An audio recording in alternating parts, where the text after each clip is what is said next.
안녕하십니까. 한 주간 무더운 날씨 속에서 잘 지내셨습니까?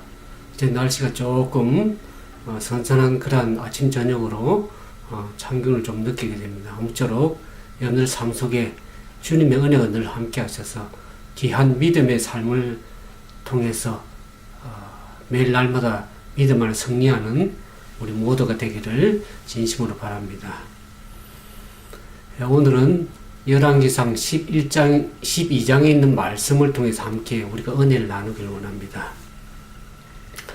사람이 성공적인 삶을 살려고 하면 땀을 흘려서 열심히 일하는 것도 중요하지만은 그보다 더 중요한 것은 하나님의 뜻이 무엇인지를 알고 그 뜻 안에서 뚜렷한 비전을 가지고 살아가는 그 삶이야말로 참으로 이 땅에서도 성공적인 삶이라고 할 수 있겠습니다.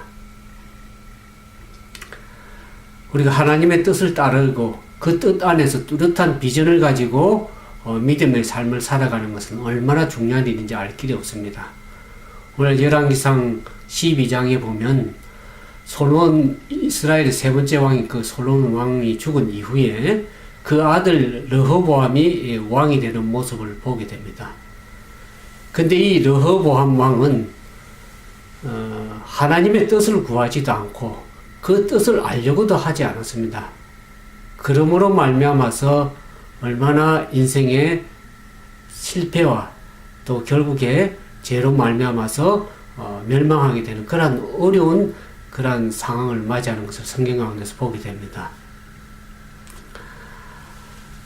그래서 이제 이 솔로몬 왕이 죽은 이후에 이 르호보암 왕, 그 아들 르호보암이 왕이 되는데, 르호보암이 왕이 되려고 할 적에 이스라엘 백성들이 정식으로 이 르호보암 왕을 이스라엘 왕으로 삼기 위해서 사람들이 세겜에 다 모여들었습니다. 솔로몬 왕을 피해서 애굽으로 피신해 있던 여로보암을 불러들여서 이스라엘 모든 백성들이 세겜에 모여서 이 르호보암에게 요청을 하게 됩니다. 무슨 요청을 하냐 그러면 솔로몬 왕이 이스라엘 왕으로 다스릴 때 솔로몬이 많은 궁전을 건축하고 또 하나님의 성전 솔로몬 성전을 건축하고 많은 성읍들을 건축함으로 말미암아서 많은 사람들에게 백성들에게 세금을 거두고 많은 노역들을 부과했던 것을 보게 됩니다. 그래서 백성들이 좀 그 짐을 가볍게 해달라. 이제 우리가 당신을 왕으로 세우려고 그러는데 당신이 우리들의 요청을 받아들이면 우리가 당신의 왕을 삼고 그 백성이 되겠습니다. 그렇게 요청을 합니다. 그래서 그 청혼을 들은 르호보암이 그러면 3일 이후에 그 결과를 알려주겠다고 이제 그렇게 얘기를 하고 돌려보냈습니다. 그래서 이 3일간의 기간에 그러면 르호보암이 과연 무엇을 해야 될 것인가를 생각하게 되었습니다. 이 3일 동안에 르호보암은 이스라엘 왕으로서 앞으로 하나님께서 어떠한 뜻을 가지고 백성들을 다스릴 것인지를 하나님께 겸손하게 물어야 됐습니다. 하나님의 뜻을 묻기 위해서 간절히 3일 동안 하나님께 기도로서 하나님의 음성을 들어야 될 그러한 기회였음에도 불구하고 르호보암은 어떻게 합니까? 하나님께 전혀 묻지를 않았습니다. 그리고 솔로몬 왕 때에 그 늙은 신하들에게 묻죠. 어떻게 묻냐 그러면 내가 어떻게 백성들에게 대답해야 될지를 늙은 노신하들에게 물어보게 되죠. 그때 늙은 충성스러운 신하들이 뭐라고 얘기를 합니까? 당신이 왕의 백성의 종이 되면 백성들도 당신을 섬기는 종이 될 것입니다. 그렇게 얘기를 했죠. 근데 이 르호보암 왕이 늙은 신하들의 그 얘기를 듣기를 싫어했습니다. 그러면서 자기들과 함께 있는 젊은 친구들에게 질문을 하게 되죠. 그럴 때 어떻게 자기 또래 젊은 소년들이 어떻게 대답을 합니까? 아버지 솔로몬 왕은 백성들을 강하게 다스렸지만 당신은 더 강하게 백성들을 다스려야 될 것입니다. 그렇게 얘기하죠. 솔로몬 왕은 채찍으로 백성을 다스렸지만 당신은 정갈로서 다스리라고 더 강하게 다스리라고 그렇게 얘기를 하게 되죠. 그럴 때 그런 말을 듣고 이 르호보암은 늙은 신하들의 말을 듣지 않고 자기의 욕심을 따라서 그 권력의 욕심을 가지고 젊은 소년들이 얘기한 자기 동료들이 젊은 동료들이 얘기한 그 말을 따라서 백성들에게 더 강하게 당신들을 다스릴 것이라고 얘기했을 때 백성들이 반발을 했습니다. 그래서 이 유다와 베냐민 지파 두 지파만 남고 나머지 10지파가 다 떠나갔습니다. 여로보암을 왕으로 세우고 결국에서 나라가 남쪽 유다, 북쪽 이스라엘로 이렇게 나라가 둘로 분열되는 그러한 어려운 상황을 맞이하게 되었습니다. 결국에 르호보암이 하나님을 찾지 않고 사람을 찾았던 그 결과로 인해서 이와 같은 실정을 하는 큰 원인을 찾아볼 수가 있겠습니다. 백성과의 약속한 이 3일간의 기간에 르호보암이 하나님 앞에 진짜 간절히 기도하고 그분의 음성을 들었어야만 했음에도 불구하고 오히려 자신과 함께 한 그 자라난 소년들 말을 듣고 백성들의 그 간절한 요구를 거절함으로 말미암아서 결국에는 나라가 둘로 쪼개지는 분열되는 그러한 어려움을 맞이하게 됐습니다. 우리가 에스더에도 보는 것처럼 에스더가 수상궁에 있는 에스더가 3일간 간절히 하나님께 기도하고 그 하나님의 뜻을 쫓아서 그분의 음성을 듣고 백성들을 섬기고 봉사할 적에 할 그러한 기회를 얻은 것처럼 그렇게 했더라면 르호보암 왕의 나라가 얼마나 달라지고 또 르호보암의 생애가 얼마나 달라질지가를 우리가 생각해 보게 됩니다.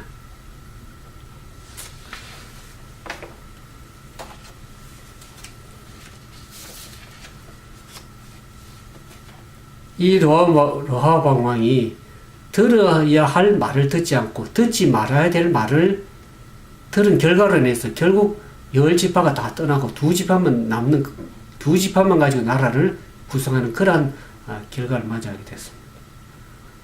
우리가 열왕기 상하 계속 보게 되면은 결국 계속되는 르호보암 왕의 범죄로 말미암아서 인해서 결국 나라가 망하는 결과를 보게 됩니다. 오늘 우리가 살면서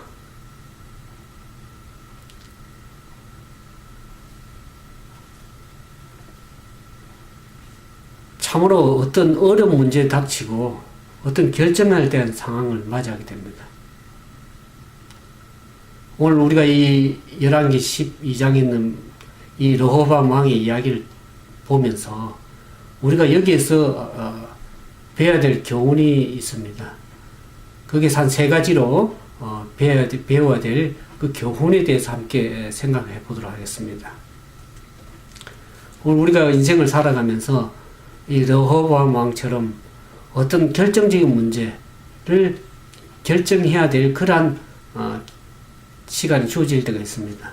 그때 여러분들과 저는 어떤 결정을 해야 될 것입니까? 이 말씀을 보면서 우리가 어떤 인생의 중요한 문제를 결정할 적에 사람의 손에 맡겨서는 안 되겠죠. 물론 다른 사람의 조언도 필요하겠지만은 중요한 결정은 우리가 하나님 앞에 겸손히 나가서 기도하면서 그분의 뜻을 묻고 그분의 음성을 듣고 우리 스스로 바른 그런 결정을 해야 될 것입니다. 물론 우리가 살아가는 시대는 참으로 기도가 없이는 한시도 살아갈 수 없는 그러한 급박한 시대에 살고 있습니다. 얼마나 많은 질병들이 우리 주변에 있으며 얼마나 많은 사고와 재난들이 우리 주위를 엄습하며 일어나는지 알 길이 없습니다. 때로는 많은 기만을 당하고 때로는 억울한 일을 당하기도 하고 또 우리가 매일 신앙생활을 열심히 말씀을 가지고 살려고 하지만 때때로 우리의 결심들이 얼마나 허지없이 허물어지는 것을 보면서 우리가 날마다 하나님 앞에 무릎 꿇고 겸손히 그분의 뜻을 묻고 구하는 삶이 되어야 되리라고 생각이 들어집니다.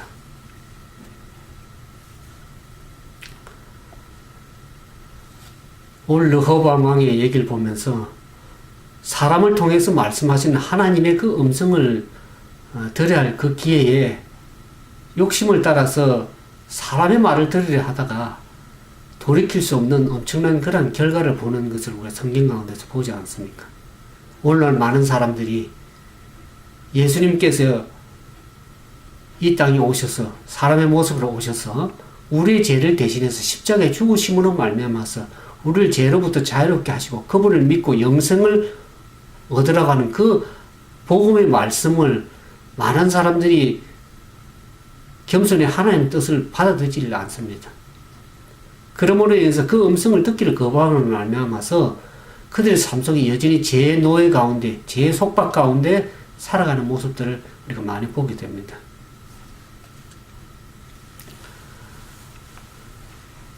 제가 이 페이스북을 이제 이렇게 그 페이스북을 통해서 많은 말씀과 또 하나님의 뜻을 전달하고 있는데 그 페이스북에 보면은 수많은 글들이 올라오고 또 말들이 오고 가죠.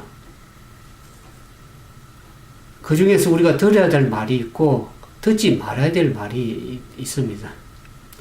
근데 그 무엇보다 중요한 것은 우리가 하나님의 음성을 들어야 될 그러한 기가 필요한 것이죠. 우리가 참된 길을 가진 사람, 우리가 참으로 지혜로운 사람은 어떤 사람입니까?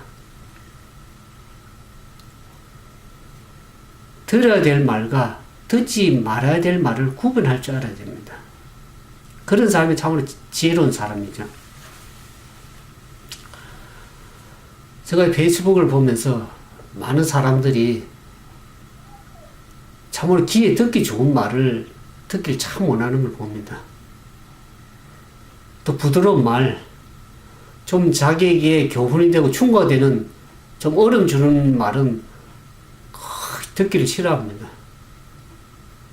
그냥 자기 비유에 맞고 아름다운 얘기, 그런 얘기를 참 듣기를 원합니다. 우리가 그렇게 좋은 얘기만 듣고 살만한 그러한 품성을 가지고 있는 사람들이 아닙니다. 성경이 말하는 그 참된 지혜로운 사람은 그러한 충고나 교훈적인 말을 쓴 말이라도 우리가 겸손한 마음으로 받아들일 줄 아는 사람이 참으로 지혜로운 사람이라는 것을 성경은 얘기를 하고 있습니다.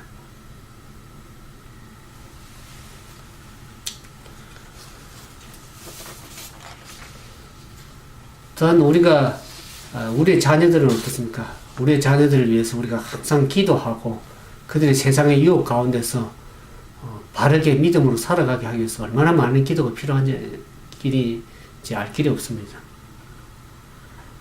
그래서 주님께서는 당신의 제자들에게 그렇게 얘기를 하죠. 시험에 들지 않게 깨어 있어서 기도하라고 그렇게 늘 말씀을 하십니다. 물론 우리 교회도 어떻습니까? 교회도 진정으로 교회가 필요한 것이 무엇입니까?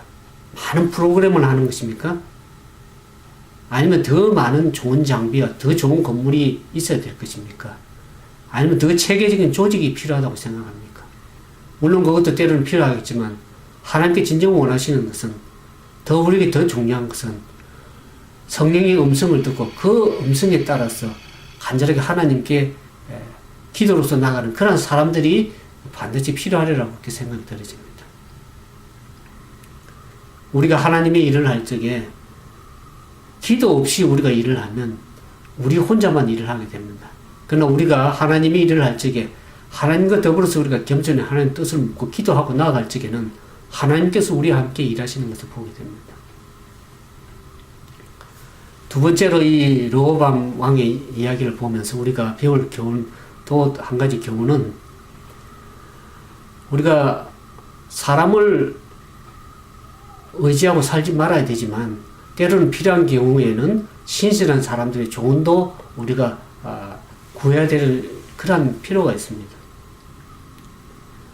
우리 인생의 삶의 축복과 또 행복의 최대 적은 어떤 면에서 바로 극단주의라고 하겠습니다. 우리가 이 출애굽기를 보면서 여호수아를 통해서 가나안 축복을 얻기 위해서 하나님께서 늘 여호수아 1장에 보면 여호수아에게 당부하는 말이 있습니다. 너는 좌로나 우로나 치우치지 말라고 늘 그렇게 말씀하십니다. 아무리 선한 것이라 할지라도 극단으로 치우치면 그것은 악한 결과를 가져올 수가 있습니다. 그래서 우리는 특히 두 가지 극단에 빠지지 말아야 될 것입니다. 하나는 너무 남에게 의존하려는 하는 것을 피해야 될 것입니다. 또 하나는 너무 독립적으로 살려고 하는 그런 극단에 빠지지 말아야 될 것이라고 생각이 들어집니다. 이와 같이 사람의 조언을 구할 때 어떤 조언의 대상을 구할 것인가, 그리고 어떤 조언을 우리가 받아들일 것인가 하는 것이 참으로 중요한 일입니다. 이 르호보암 왕은 노신하들의 쓴 조언을 듣기를 거절했죠. 그러면서 친구들의 그 달콤한 조언을 수용해서 결국 나라가 분단되는 그러한 위기를 맞이하게 되는 것을 보게 됩니다. 우리가 우리 인간적인 욕구를 거부하고 하나님의 뜻을 바르게 말해주는 그러한 신실한 조언자들의 충고를 우리가 겸허하게 받아들일 필요도 있습니다. 잠언 12장 12절에 보면 이런 말이 있죠.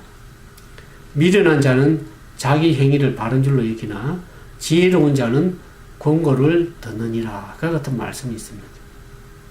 잠언 19장 20절에도 보면 너는 권고를 들으며 훈계를 받으라. 그리하면 내가 필경은 지혜롭게 되리라. 그렇게 말씀하십니다. 참으로 지혜로운 사람이 되려고 그러면 사람을 의지해서는 아니 되겠지만 또 때로는 필요한 경우에 진실한 그런 조언자의 권고를 우리가 잘 귀담아 들을 줄도 아는 사람이 참으로 지혜롭다고 성경은 얘기를 하고 있습니다. 특히 결혼한 사람은 중요한 결정을 할 때 배우자에게 반드시 조언을 구해야 되겠죠. 어느 부부가 심하게 다투었다고 그럽니다. 왜 다투냐 그러면 이제 은퇴를 앞둔 남편이 이 하나님께 감동을 받아서 그 은퇴했던 살 길도 막막한 형편에 그 퇴직금을 모두 인도 선교 자금으로 보냈다는 것이죠. 물론 선교를 위해서 자금을 보내는 참 중요한 일입니다. 그러나 그와 같이 중요한 일에 있어서 배우자와 함께 상의해야 될 필요가 있는 것이죠.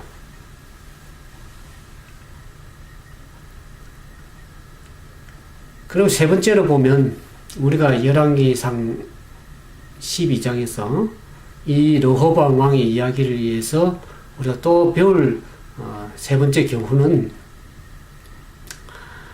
우리가 이 사람을 너무 의지하지 말아야 될 것입니다. 사람은 신뢰 대상이 아니죠. 우리가 영혼을 사랑하고 그 사랑을 베풀어야 될 대상이지 신뢰해야 될 그런 대상은 아니라고 성경은 얘기를 하고 있습니다. 오로지 우리가 신뢰해야 될 분은 하나님밖에 없습니다. 우리가 사람을 지나치게 의존하게 되면 참으로 섭섭한 일을 많이 당하게 됩니다. 우리가 이런 걸 알면서 때때로 우리는 어떻습니까?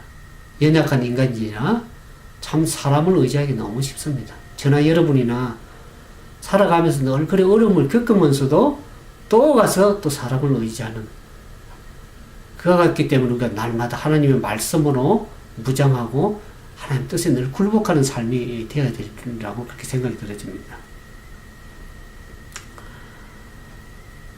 그래서 우리가 사람을 의지하게 되면 내가 어떻게 당신한테 했는데 그럴 수가 있느냐고 하는 그런 섭섭한 마음을 많이 가지게 되죠.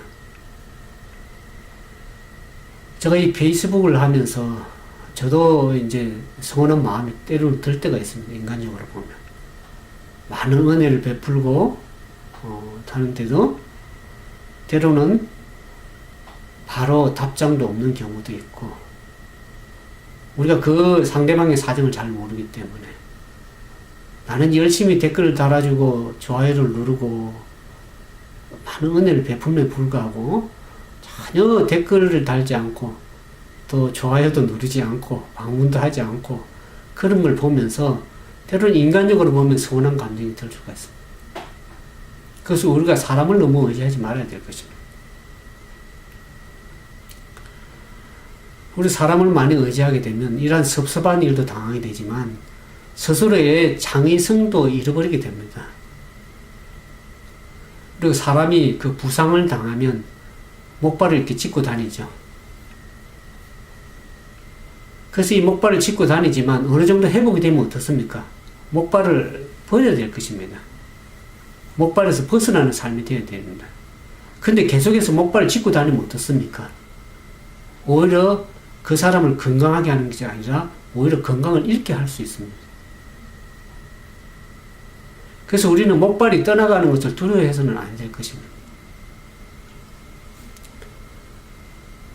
때로는 우리가 사람이 성숙하기까지는 어느 정도 그 부모의 도움도 필요합니다. 때로는 친구의 도움도 필요합니다. 그러나 우리가 성숙하게 되면 어떻습니까? 부모로부터 독립해야 될 그러한 경우가 있습니다.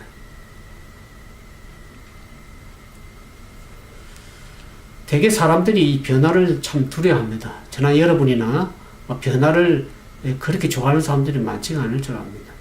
근데 사람들이 이 변화를 왜 두려워합니까? 그래서 변화로부터 오는 불확실성 때문이라고 생각이 들어집니다. 그러나 변화를 두려워하지 마시길 바랍니다. 자신이 의지했던 것이 떠나가는 것, 그것은 어떤 면에서 보면 하나님의 뜻일 수도 있습니다. 하나님께서 더 좋은 것을 주시려는 그러한 목적도 있을 수 있습니다. 떠나가게 된 그것에 대한 하나님의 뜻을 겸허히 수용하고 하나님의 뜻을 따라서 그분께 뜻을 묻는 삶이 될 적에는 하나님께 더 좋은 것으로 우리에게 베풀어 주신 분이 우리 좋으신 하나님이십니다. 그래서 우리가 더욱더 사람을 의지하지 않고 하나님을 더욱더 의지하게 되면 하나님께서 반드시 우리에게 새로운 역사를 그분의 귀한 뜻을 이루어 가실 줄 믿습니다. 많은 사람들이 그렇게 얘기를 하죠. 그 사람이 떠나면 어떻게 되지? 이 친구가 떠나면 어떻게 할까? 하는 그러한 두려움을 많이 가지게 됩니다. 그러나 우리가 하나님 없이는 살 수 없지만 사람이 없이는 살 수가 있습니다. 물론 우리 주변에 많은 친구, 또 가족, 많은 친지, 또 아는 사람들이 사람이 참 때로는 중요합니다. 그래서 하나님이 이 사람을 맺어주기도 합니다만은, 그러나 때로는 그 관계가 계속해서 그렇게 지속될 수 없는 상황일 수도 있습니다. 그럴 때 그것에 대해서 너무 두려워하거나 염려하지 않기 바랍니다. 하나님은 사람을 오게 하시기도 하고 또는 사람을 멀어지기도 하시는 분이 우리 하나님이십니다. 어떤 분은 사람이 떠나면 이렇게 생각합니다. 이제 그 친구는 친구도 아니야. 어떻게 그 친구가 그럴 수 있지? 그러면서 크게 상처를 스스로 받는 그러한 경우들을 종종 보게 됩니다. 그러나 그 일도 하나님께서 허락하신 일이라고 할 수 있습니다. 그 사람이 그 곁에 계속 있게 되면 어떻게 됩니까? 오히려 성장에 도움이 되기보다는 오히려 방해가 되는 그러한 경우가 있습니다. 그래서 하나님께서는 더 독립적이고 창의적으로 보다 하나님을 의지하고 하나님께 기도하라고 사람을 떠나보내기도 한다는 것을 우리가 기억할 필요가 있습니다. 우리가 살면서 누군가 내 곁을 떠나보내야 될 때가 있습니다. 그것이 배우자가 되든 또는 부모님이 되든 또는 가족이 되든 아니면 자녀가 될 수도 있겠죠. 그렇게 떠나보낼 때 우리는 두려워하기보다는 더욱더 하나님께 가까이 나아가면서 하나님의 뜻이 무엇인지를 구해야 될 줄 압니다. 그래서 우리가 홀로 있을 때 그때 더 우리가 새로운 내 안에 있는 잠재성을 개발하고 창의성을 발견해야 될 때가 바로 그때라는 것입니다. 하나님은 실수가 없으신 하나님이십니다. 하나님은 모든 상황을 다 있게 하신 분이 우리 하나님이십니다. 누군가 멀어질 때가 오히려 나에게는 발전의 기회가 되고 도약의 기회가 되고 새롭게 시작할 때라는 것을 우리가 기억할 필요가 있습니다. 그래서 우리가 스스로 더욱더 격려하면서 하나님께 기도하면서 나아가야 될 줄 압니다. 그래서 오늘 우리는 사람과 함께 하기를 힘써야 되겠지만 사람을 지나치게 의지하지 말아야 될 것입니다. 우리가 온전히 오로지 하나님만을 바라보며 그분만을 전적으로 의지하고 나아가야 되리라는 생각이 들어집니다. 우리에게 무엇보다 중요한 것은 하나님의 뜻을 알고 하나님의 도우심을 따라서 사는 그러한 삶이 될 적에 우리가 신실한 그런 참으로 이 땅에서도 성공적인 믿음의 삶이 될 수가 있습니다. 이제 말씀을 정리하면서 우리가 이 땅에서 성공적인 삶을 사는 것은 세 가지를 말씀했죠. 르호보암 왕의 얘기를 교훈을 보면서 우리가 겸손히 하나님의 뜻을 물어야 될 것이라는 것을 얘기 들었습니다. 기도로서 그분의 음성을 듣고 우리가 어떤 문제를 바르게 결정해야 될 것입니다. 두 번째로 또 우리가 사람을 전적으로 의지해서는 안 되겠지만 진실한 충실한 조언의 자의 말도 잘 경청해 들을 줄 아는 그러한 열린 마음을 가진 사람이 되어야 될 것입니다. 또한 우리가 사람을 지나치게 의존하지 말고 오직 하나님만을 온전히 의지하는 그러한 삶이 될 적에 우리가 이 땅에서도 성공적인 삶이 될 뿐만 아니라 영원한 나라에 넉넉히 들어갈 수 있는 우리 모두가 될 수 있다는 것을 기억하면서 그 말씀을 따라서 순종하는 우리 모두가 되기를 바라면서 오늘 말씀을 마치도록 하겠습니다. 감사합니다. 기도하겠습니다. 참으로 좋으신 아버지 하나님, 우리가 때때로 부족하여 하나님 뜻을 잘 이해하지 못하고 분별하지 못할 때가 많습니다. 우리가 이 말씀을 보면서 다시 한번 우리가 하나님께 그 뜻을 묻고 또 사람들을 의지하지 않고 때로는 필요한 교훈도 받아야 되겠지만 우리가 전적으로 의지해야 될 하나님만을 바라보며 그것만을 의지하는 가운데 그 말씀에 순종한 삶으로 이 땅에서 우리가 복을 누리고 영원한 나라에 들어갈 수 있는 영생의 복도 허락해 주옵소서. 우리 모두 함께 하실 것을 믿고 주님께 감사드리며 예수님 이름으로 간절히 기도드리옵나이다.